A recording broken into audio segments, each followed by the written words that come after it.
Electrical EduZone. അപ്പൊ നമ്മൾ കഴിഞ്ഞ വീഡിയോയിൽ ISROന്റെ എക്സാം ഡേറ്റ് കാര്യങ്ങൾ നമ്മൾ പറഞ്ഞിട്ടുള്ളത്. അതായത് ഡിസംബർ 17-ാം തീയതിയാണ് എക്സാം വരുന്നത് അല്ലെ. ഡിസംബർ 17 2023 അതായത് അടുത്ത മാസമാണ് എക്സാം വരുന്നത്. അത് ഫോർനൂണും ആഫ്റ്റർനൂണും ആയിട്ടാണ് നടന്നിട്ടുണ്ടാവുക. അപ്പോ നിങ്ങൾക്ക് കൃത്യമായിട്ട് നമ്മൾ ഏതൊരു എക്സാം പോകുമ്പോഴും നമ്മൾ കഴിഞ്ഞ പ്രാവശ്യത്തെ കട്ട് ഓഫ് അനാലിസും കട്ട് ഓഫ് ഡീറ്റെയിൽസ് ഒക്കെ നമ്മൾ അറിഞ്ഞിട്ട് വേണം ഏതൊരു എക്സാമിന് നമ്മൾ പോകുമ്പോഴും അല്ലെ. അപ്പോ ഇത് എക്സാം ആക്ച്വലി ഈ ഒരു കട്ട് ഓഫ് എന്ന് വെച്ചാൽ നമ്മുടെ എക്സാമിന്റെ ക്വസ്റ്റ്യൻ പേപ്പറിനെ ഡിപ്പെൻഡ് ആയിട്ടായിരിക്കും ഉണ്ടാവുക. എന്നിരുന്നാലും എന്ത് നമുക്ക് അതിനെപ്പറ്റി നമുക്കൊരു ധാരണ വേണം അല്ലെ. കഴിഞ്ഞ പ്രാവശ്യം എത്രയായിരുന്നു കട്ട് ഓഫ്, അതേപോലെ എക്സാമിന്റെ ക്വാളിറ്റി എങ്ങനെയായിരുന്നു, ക്വസ്റ്റ്യൻസിന്റെ ക്വാളിറ്റി എങ്ങനെയായിരുന്നു ഉണ്ടായിരുന്നത് എന്നുള്ള കാര്യങ്ങളൊക്കെ നമ്മൾ ജസ്റ്റ് ഒന്ന് അറിഞ്ഞിട്ട് വേണം പോകാൻ.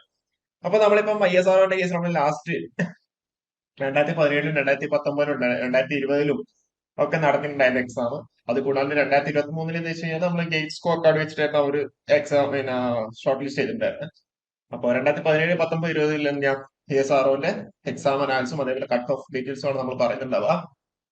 ഓക്കെ, അപ്പൊ അതിലേക്ക് നമുക്ക് പോകാം. എന്നിട്ട് ബാക്കി നമുക്ക് കാര്യങ്ങളിലേക്ക് നമുക്ക് വരാം. പക്ഷെ ആ ഒരു ഡീറ്റെയിൽസ് കൂടാണ്ട് നമുക്ക് എന്താ ഇപ്രാവശ്യം ആപ്റ്റിറ്റ്യൂഡും കാര്യങ്ങളൊക്കെ വന്നിട്ടുണ്ട്. അപ്പൊ നമുക്ക് ടോട്ടൽ വെയിറ്റേജ് എങ്ങനെയായിരിക്കും എന്നുള്ള കാര്യങ്ങളൊക്കെ നമുക്ക് വൺ ബൈ വൺ ആയിട്ട് നമുക്ക് ഡിസ്കസ് ചെയ്യാം. ഓക്കെ, ഇപ്പൊ 2017 കേസിൽ പറയുകയാണെന്നുണ്ടെങ്കിൽ ഇലക്ട്രിക്കല് വിളിച്ചിട്ടുണ്ടായിരുന്നു, പിന്നെ സെമി കണ്ടക്ടർ ലബോറട്ടറിയിലേക്ക് എന്താ ഇലക്ട്രിക്കലിന്റെ സയൻറ്റിസ്റ്റ് വിളിച്ചിട്ടുണ്ടായിരുന്നു, പിന്നെ ഇലക്ട്രോണിക്സ് വിളിച്ചിട്ടുണ്ടായിരുന്നു, മെക്കാനിക്കൽ വിളിച്ചിട്ടുണ്ടായിരുന്നു.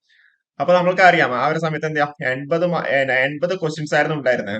അപ്പൊ ഒരു ക്വസ്റ്റിന് എത്ര 3 മാർക്ക്. അപ്പൊ ടോട്ടൽ 240 ഔട്ട് ഓഫ് 240 ആണ് ഉണ്ടാവാറ് അല്ലെ. ഔട്ട് ഓഫ് 240 ആണ് ഉണ്ടാവാറ്. പക്ഷെ 2017 ഇലക്ട്രിക്കൽ ഡേയ്സിൽ ടോട്ടൽ വന്നിരിക്കുന്നത് 228 ആണ്.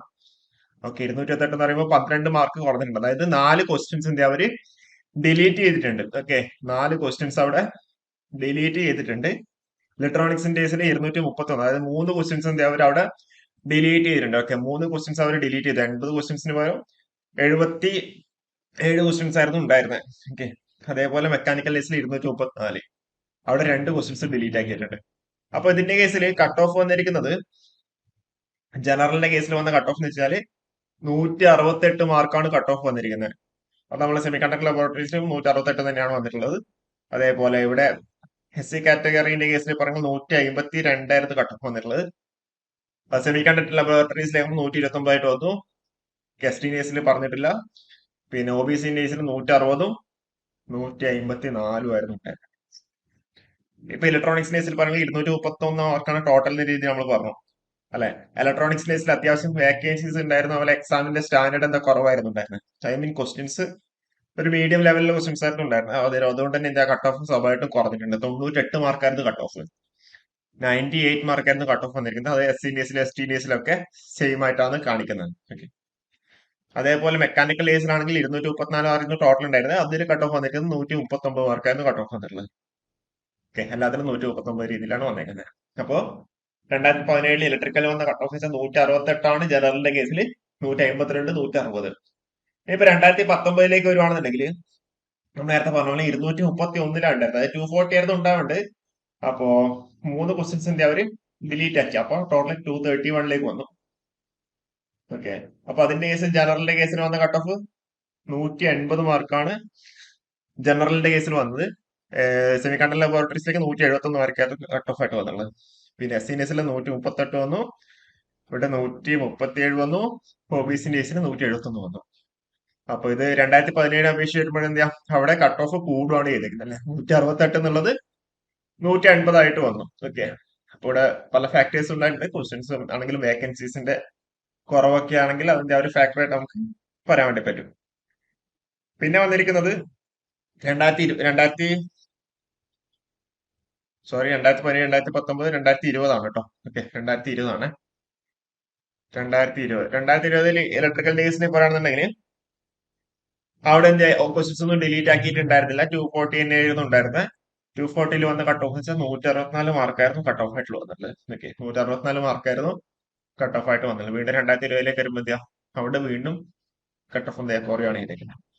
അപ്പൊ ഈ ഒരു എക്സാം നടന്ന സമയത്തൊക്കെ നമ്മളുടെ എക്സാമിന് എന്താ 80 ക്വസ്റ്റ്യൻസ് ആയിരുന്നു ഉണ്ടായിരുന്നത്.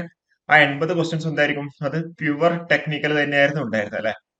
പ്യുവർ ടെക്നിക്കൽ, അതായത് ഏത് കോറാണോ ആ കോറിന്റെ റിലേറ്റഡ് ആയിട്ടുള്ള ക്വസ്റ്റ്യൻസ് തന്നെയായിരുന്നു ഉണ്ടായിരുന്നത്. പക്ഷെ ഇപ്പോഴെന്ത് ചെയ്തു, അവര് ക്വസ്റ്റ്യൻസിന്റെ പാറ്റേൺ ചേഞ്ച് ആക്കിയിട്ടുണ്ട്. അപ്പൊ ഇതൊക്കെ നമുക്ക് റെഫറൻസിന് വേണ്ടി യൂസ് ചെയ്യാന്ന് മാത്രമേ ഉള്ളൂ. ഇപ്പൊ 2023 കേസിൽ പറയുകയാണെന്നുണ്ടെങ്കിൽ എന്താ 80+20 എന്നുള്ള രീതിയിലേക്ക് മാറുന്നത്. 80 ടെക്നിക്കലും 20 എന്താ നോൺ ടെക്നിക്കലും ആണ് വന്നേക്കുന്നത്. അപ്പൊ സ്വാഭാവികമായിട്ടും 80 ടെക്നിക്കലിന് വന്നു, 20 നോൺ ടെക്നിക്കൽ വന്നു. നോൺ ടെക്നിക്കൽ എന്താ നെഗറ്റീവ് മാർക്കിംഗ് ഇല്ല. ടെക്നിക്കൽ ഡേയ്സിലോ 1/3 നെഗറ്റീവ് മാർക്കിംഗ് ഉണ്ട്. അത് കൂടാണ്ട് അവരവിടെ ഒരു ക്വാളിഫൈങ് ക്രൈറ്റീരിയ കൂടി വന്നിട്ടുണ്ട്. എന്താ അൺഡിസർവ്ഡ് കാറ്റഗറീസിന്റെ കേസിലാണെങ്കിൽ 50% each in party A and party B എന്നുള്ള രീതിയിൽ വന്നിട്ടുണ്ട്. അതുകൂടാണ്ട് ടോട്ടൽ അഗ്രിഗേറ്റ് എത്ര 60% എന്നുള്ള രീതിയിൽ അവിടെ പറഞ്ഞിട്ടുണ്ട്.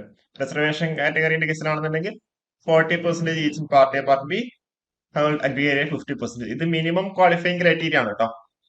ഇത് മിനിമം ക്വാളിഫൈങ് ക്രൈറ്റീരിയ ആണ്. കട്ടപ്പ് എന്തായാലും ഇതിനെക്കാട്ടും കൂടാനേ ചാൻസ് ഉള്ളൂ. ഓക്കെ, അപ്പൊ ഇത് മിനിമം ക്വാളിഫൈങ് ക്രൈറ്റീരിയ ആണ്. അത് കൂടാണ്ട് നിങ്ങൾ എന്ത് ചെയ്യാ, ഇത് എക്സാം ക്വാളിഫൈ ആയി കഴിഞ്ഞാൽ ഇന്റർവ്യൂ ഉണ്ടല്ലേ. അപ്പൊ ഇന്റർവ്യൂ കൂടി കഴിഞ്ഞിട്ട് ഇതിന്റെ ഒരു ഇന്റർവ്യൂ കൂടി കഴിഞ്ഞിട്ട് എന്താ അവസാനം ഒരു പാനൽ, സെലക്ഷൻ പാനൽ എന്നുള്ള രീതിയിൽ ISRO പബ്ലിഷ് ചെയ്യുന്നുണ്ടാവും. ആ സെലക്ഷൻ പാനലിന്റെ കേസിൽ 50% എന്താ എക്സാമും 50% എന്തായിരിക്കും പിന്നെ ഇന്റർവ്യൂവിന്റെ വെയിറ്റേജ് ആയിരിക്കും നോക്കുന്നുണ്ടാവാം. 50% എക്സാമിന്റെയും 50% എന്താ ഇന്റർവ്യൂവിന്റെ വെയിറ്റേജും കൂടി കൂട്ടിയിട്ടായിരിക്കും എന്താ അവര് ഫൈനൽ പാനല് തയ്യാറാക്കുന്നുണ്ടാവുള്ളൂ. ഓക്കെ, അപ്പോ ഇത്രയും കാര്യങ്ങളാണ് പറയാനുള്ളത്. അപ്പോ നമ്മൾ കഴിഞ്ഞ പ്രാവശ്യം പറഞ്ഞ പോലെ 80 പ്യുവർ ടെക്നിക്കൽ മാത്രമല്ല പ്രാവശ്യം, അതിന്റെ കൂടെ എന്താ 20 നോൺ ടെക്നിക്കൽ ക്വസ്റ്റ്യൻസ് ഉണ്ട്. നോൺ ടെക്നിക്കൽ ക്വസ്റ്റ്യൻസ് എന്താ ആപ്റ്റിറ്റ്യൂഡ് ആണ്, റീസണിങ് ഒക്കെയാണ് വരുന്നത്. അതിനെന്താ നെഗറ്റീവ് മാർക്കിംഗ് ഇല്ല. ഓക്കെ, അപ്പോ ഇത് നമ്മൾ 2016, 17, 19, 20 നടന്ന എക്സാമിന്റെ കട്ട് ഓഫ് അനാലിസിസ് ആണ്.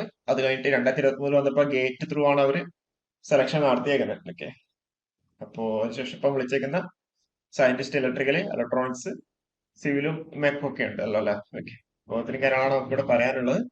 അപ്പോൾ ഈ ഒരു വീഡിയോ നമുക്കിവിടെ വൈകിട്ട്. Okay, thank you.